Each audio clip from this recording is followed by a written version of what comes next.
భారతీయ కిసాన్ సంఘ్ జిల్లా సెక్రటరీని బాపట్ల జిల్లాకి. ఈ విధంగా రాంబాబు గారు ఇక్కడ చెరువు పోరంబాగు స్థలం అన్యాక్రాంతం జరుగుతుందని చెప్తే దాని మీద చూడటానికి యాదవ్ గారు కూడా వచ్చారు కాబట్టి నేను కూడా వచ్చి ఈ యొక్క అన్యాయాన్ని ఏ విధంగా జరుగుతుందనే దాని మీద చూసి పరిశీలన చేయడం కోసం వచ్చామండి.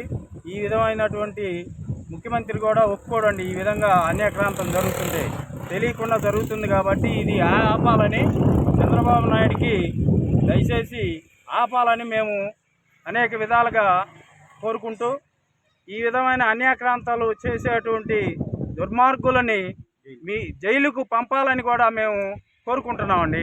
ఎందుకంటే పేదలకు చెందాలని భూములు ప్లాట్లు వేసి అమ్ముకోవడం చాలా దురదృష్టకరం. అలా అమ్ముకోవడం చాలా బాధాకరం కూడా అండి.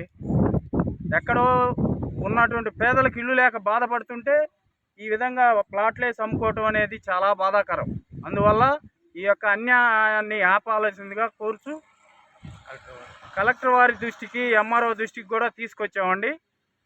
ఇంకా మేము అవసరమైతే చంద్రబాబు గారి ముఖ్యమంత్రి దృష్టికి కూడా తీసుకెళ్తామని పవన్ కళ్యాణ్ గారి ఉప ముఖ్యమంత్రి పవన్ కళ్యాణ్ గారి కూడా తెలియజేస్తామని మేము కోరుకుంటున్నాం sir. AP Ramaiah Yadav, president, Jatiya Samasamajam party. ఈరోజు మాటకు రావడం ముఖ్య కారణం మా జిల్లా అధ్యక్షుడు రాంబాబు గారు ఈ చెరువు పరంపోగులో ఇట్లా అన్యాయంగా ఫ్లాట్లు వేసి అమ్ముతున్నారు అని చెప్పడం వల్ల మేము ఇక్కడికి విజిట్ చేయడానికి వచ్చాము. కానీ ఈ పరంపోగులను ఇలా చెరువు అమ్ముకుంటూ పోతే చాలా దురదృష్టకరం.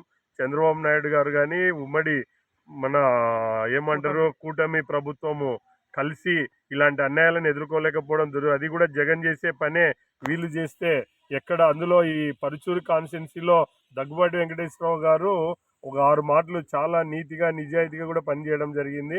ఇప్పుడు చంద్రబాబు నాయుడు ఆయన సడ్డకుడే అవుతాడు. పురంధరేశ్వరి కూటమిలో రాష్ట్ర బీజేపీ అధ్యక్షురాలుగా ఉన్నారు కాబట్టి పురంధరేశ్వరి గారు, మేడం గారు, మీరు దీన్ని దయచేసి ఆపుతారని ఈ పత్రిక ముఖంగా మీ దృష్టికి తీసుకురావడం జరుగుతుంది.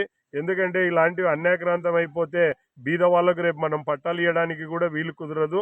ఇక్కడ వచ్చే అమౌంట్ను పెద్ద అమౌంట్లు కూడా కాదు. రేపు బీద వాళ్ళకు మీరు కూటమి ప్రభుత్వం తరఫున ఇండ్లు కట్టియాలనుకుంటున్నారు కాబట్టి ఇది మీరు ఇమ్మీడియట్లీ సరెండర్ చేసుకొని వాళ్ళకు పంచినట్లయితే బీద వాళ్ళు కూడా బాగుపడతారని, ఎవరైతే వేసారో వాళ్ళ మీద యాక్షన్ తీసుకొని ముందుకు తీసుకెళ్ళగలరని ప్రభుత్వాన్ని కోరుచున్నాను.